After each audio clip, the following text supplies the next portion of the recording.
الأربعون النووية. على القرآن محياي، على القرآن، على القرآن، على القرآن محياي.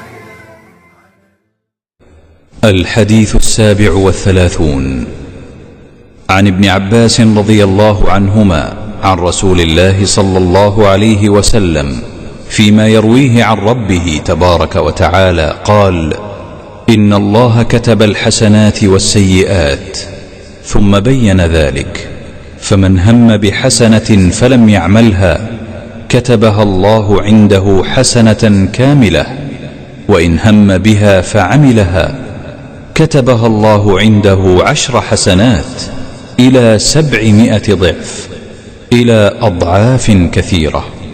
وإن هم بسيئة فلم يعملها كتبها الله عنده حسنة كاملة، وإن هم بها فعملها كتبها الله سيئة واحدة. رواه البخاري ومسلم. على القرآن محياي، على القرآن، على القرآن.